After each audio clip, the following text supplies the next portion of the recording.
तो आप लोगों को पीपल के पत्ते पर राम लिखकर बहुत छोटा सा उपाय करना है। इन दोनों का संयोग बहुत ही कम आता है। इसी के साथ में गुरुजी ने अपनी शिव पुराण कथा में बताया है कि इस दिन आपको एक पीपल के पत्ते पर राम वाला उपाय तो आपको अवश्य ही करना चाहिए, क्योंकि ऐसा दिन पूरे साल में सिर्फ एक ही बार आता है। और दोस्तों, आप सभी लोग जानते हो कि बुधवार का अगर सबसे बड़ा कोई उपाय है तो वह पीपल के पत्ते पर राम वाला उपाय। तो दोस्तों, बुधवार एकादशी के दिन आप लोगों को इस पीपल के पत्ते पर राम लिखकर बहुत छोटा सा उपाय करना है।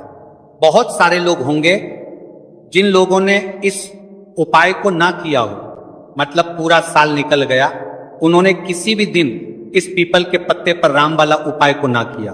पर दोस्तों, आपके पास एक पहला मौका बचा हुआ है, जो कि 17 सितंबर 2025 बुधवार एकादशी के दिन है। इस दिन आप लोगों को इस वाले उपाय को जरूर कर लेना है। भले ही आपने पूरे भर इस उपाय को ना किया हो, पर अगर आपने इस आश्विन माह के बुधवार एकादशी के दिन अगर इस वाले उपाय को कर लिया तो आपको इस उपाय को करने का वह फल मिलेगा जिसकी आपने कभी कल्पना भी नहीं करी होगी। इसीलिए आप लोग इस वाले उपाय को एक बार जरूर कर लेना है, ताकि आप लोगों के हाथ से यह मौका ना जा सके और आपको इस उपाय को करने का फल मिल सके। इस उपाय को पहले अच्छे से समझ लेना, सुन लेना, उसके बाद करना। आपको इस उपाय का फल जरूर मिलेगा। और इस उपाय को कर लेने से आपके घर में चाहे किसी भी प्रकार की दुख और समस्या क्यों ना चल रही हो, आपको उसका कारण भी नहीं पता है कि भाई ये समस्या किस कारण से चल रही है, उसका कुछ भी कारण हो सकता है, जैसे पितृ दोष हो सकता है या किसी भी तरह का मंगल दोष भी हो सकता है। तो इस दिन आप लोगों को ये वाला उपाय कर लेना है। ये एक ऐसा उपाय है जिस उपाय को अगर किसी विशेष दिन पर किया जाए तो भाई उस विशेष दिन का जो है वो तो हमें मिलता ही मिलता है, पर हमने उस दिन पर इस उपाय को किया है तो हमें उससे भी बड़ा फल मिलता है, और फल बहुत जल्दी मिलता है, क्योंकि आप इस उपाय को बहुत ही बड़े और विशेष दिन पर कर रहे हैं। तो चलिए अब उपाय के बारे में बात करते हैं, लेकिन उससे पहले आप लोगों के बात करना को यह जानना आवश्यक है कि आखिर यह उपाय किस समय करना है, किसको करना है और कैसे करना है। तो चलिए हम आगे आपको वीडियो में एक एक करके बता देते हैं। लेकिन उससे पहले अगर आप लोग हमारे चैनल पर पहली बार आए हैं या फिर मेरी आवाज आज पहली बार सुन रहे हैं तो हमारे चैनल को सब्सक्राइब जरूर कर लेना, और इस वीडियो को लाइक करके कमेंट बॉक्स में श्री शिवाय नमस्तु यम ओम नमः शिवाय जरूर टाइप कर देना। तो दोस्तों, इस पीपल के पत्ते पर राम वाला उपाय को हमें इस बुधवार एकादशी के दिन कैसे करना है, किसको करना है, किस समय करना है और कहां पर करना है, ये सारे सवालों के जवाब आपको इस वीडियो में मिल जाएंगे।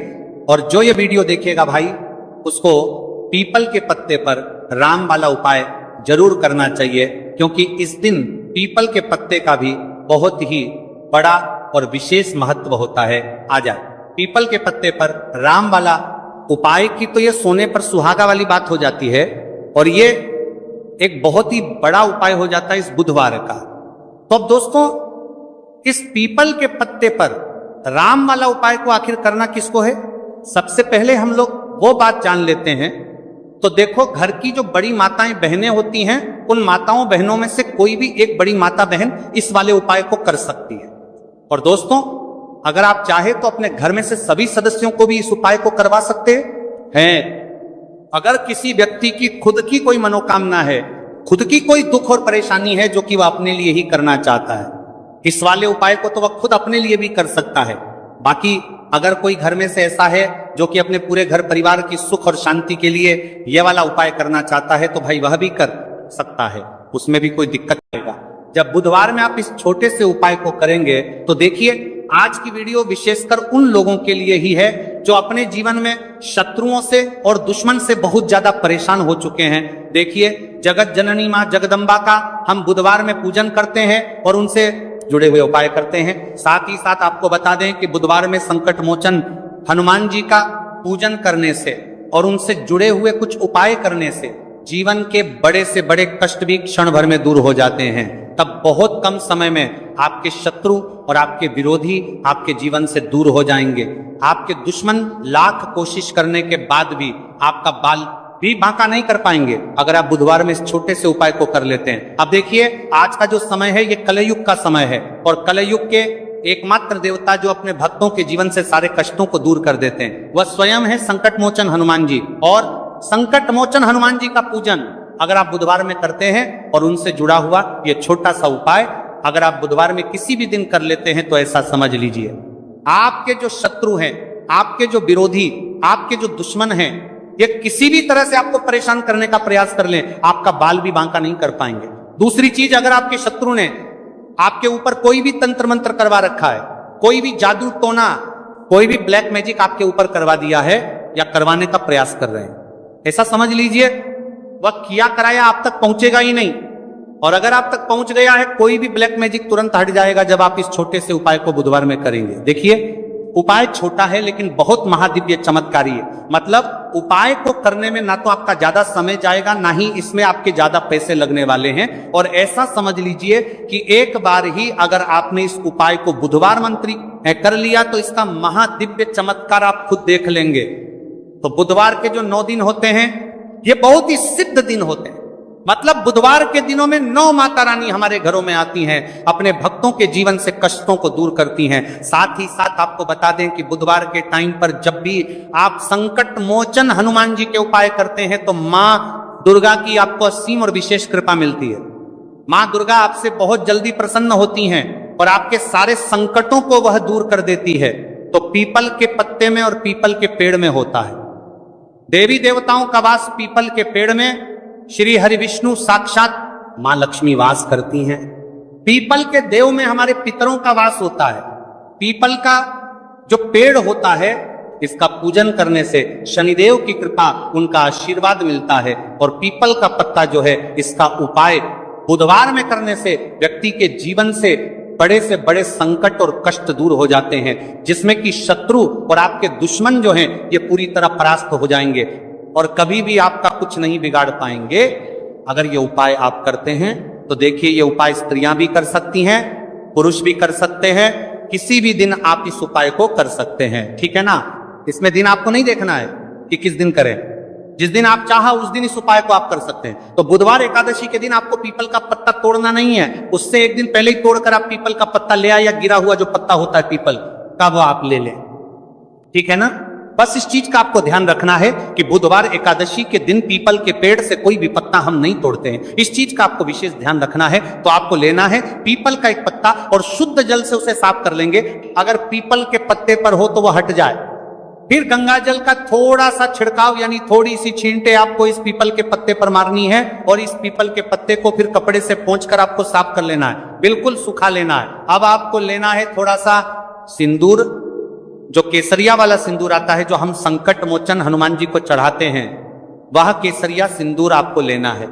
थोड़ा सा जल डाल के इसे गीला कर लेंगे और इसी सिंदूर से इस पीपल के पत्ते पर आपको भगवान राम का नाम लिखना है। अब किससे लिखेंगे? माचिस की तीली ले सकते हैं, उससे लिख सकते हैं। किसी भी तरह से आपको भगवान राम का नाम इस पीपल के पत्ते पर लिखना है। लिख लिया, एक आपको चमेली के तेल का या सरसों के तेल का दीपक तैयार करना है और एक कोई भी आपको लेनी है मिठाई में। यहां पर आप बूंदी का प्रसाद ले सकते हैं, बेसन का लड्डू ले सकते हैं, और अगर आप इमरती ले लेते हैं तो ये और भी उत्तम है। देखिए, इमरती का जो भोग होता है यह संकट मोचन हनुमान जी को बहुत ज्यादा प्रिय है। अब ये सारी चीजें लेकर आपको जाना है संकट मोचन हनुमान जी के मंदिर में। तो देखिए, सबसे पहले आपको संकट मोचन हनुमान जी के सामने ये दीप प्रज्वलित करना है जो आप लेकर के गए हैं। चाहे आपने चमेली के तेल का दीपक तैयार करा है या सरसों के तेल का, सबसे पहले दीपक आप जला देंगे और दीप जलाने के बाद आपको जो पीपल का पत्ता आप लेकर के गए थे वह पत्ता आपको संकट मोचन हनुमान जी को अर्पित करना है, वहां चढ़ाना है। और जो भी भोग में आप लेकर के गए हैं, चाहे आपने बेसन के लड्डू लिए, बूंदी का प्रसाद लिया या फिर इमरती, जो भी कुछ आपने लिया है उसका भोग लगाना है और संकट मोचन हनुमान जी से आपको प्रार्थना करनी है कि हे जगत का कल्याण करने वाले संकट मोचन हनुमान जी, संकटों को हरने वाले मेरे जीवन से शत्रु और दुश्मनों को भी दूर कर दीजिए। शत्रु का कल्याण करने वाले संकट मोचन हनुमान जी से 4 कर दीजिए। या कराया तंत्र मंत्र सब कुछ हट जाए, ऐसी कृपा मुझ पर कीजिए। इस तरह से आपको प्रार्थना करनी है।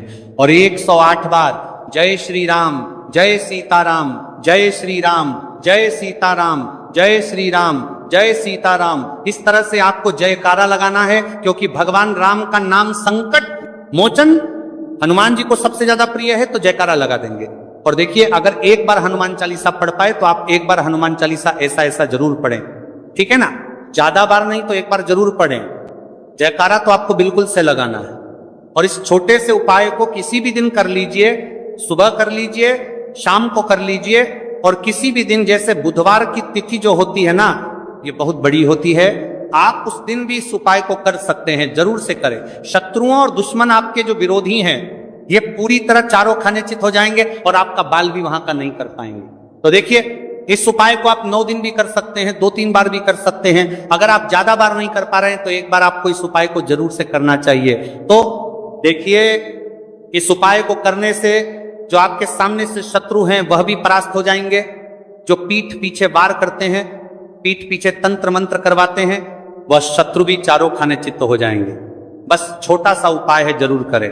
तो देखिए, अब बात कर लेते हैं अपने एक बहुत छोटे से उपाय की, जिसे बुधवार में करने से आपकी हर मनोकामना पूरी हो जाती है।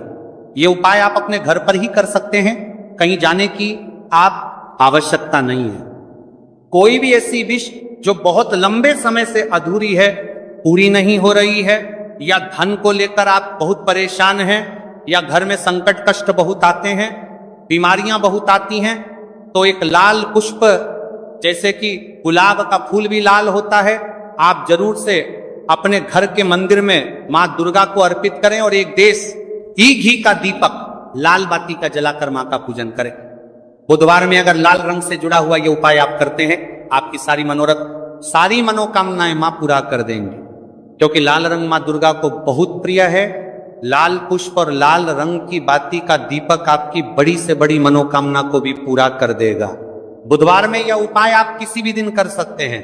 दूसरे उपाय की हल्दी वाला जल आपको अपने घर में किस जगह पर डालना है और उपाय को कैसे करना है, और कैसे ये हल्दी वाला जलते आश्विन माह का बुधवार एकादशी के दिन आप अपने घर में डालते हैं, छींट है, उपाय को करते हैं, तो सीधे सीधे मां लक्ष्मी आपसे प्रसन्न होकर आप आती हैं और श्री हरि विष्णु के साथ आती हैं। स्थिर लक्ष्मी का आपके घर में वास होता है। कहने का मतलब है कि फिर कभी भी मां लक्ष्मी आपके घर को छोड़कर नहीं जाती है। जो लोग कहते हैं कि हमारे घर में धन तो आता है लेकिन चला जाता है लेकिन फिजूल खर्ची बहुत है। धन तो घर में आता है लेकिन तिजोरी कभी धन से भरी नहीं रहती है, खाली हो जाती है। तो 90 पर लोग ऐसे होते हैं जिनके जीवन में यह समस्या होती है कि हमारे घर में स्थिर लक्ष्मी का वास नहीं है। देखिए, हम सभी चाहते हैं ना कि मां लक्ष्मी और श्री हरि विष्णु हमेशा हमारे घर में रहे, उनका आशीर्वाद बना रहे, हम हमारे जीवन के जितने भी दुख हैं उनका सामना जो है बहुत आसानी से कर सके। देखिए, जब व्यक्ति के पास पैसा नहीं होता है ना, तो वो बहुत सारे कष्ट दुख उसके जीवन में जब आते हैं उनका सामना भी नहीं कर पाता। और जब उसका आर्थिक पक्ष मजबूत होता है तो बहुत सारी समस्याएं उसे अपने जीवन में जो आती हैं वो छोटी लगती हैं। लेकिन अगर पैसा भी पास नहीं है तो छोटी छोटी प्रॉब्लम्स और छोटी छोटी चीजें जो हमारे जीवन में आती हैं वह भी बहुत बड़ी लगने लगती हैं।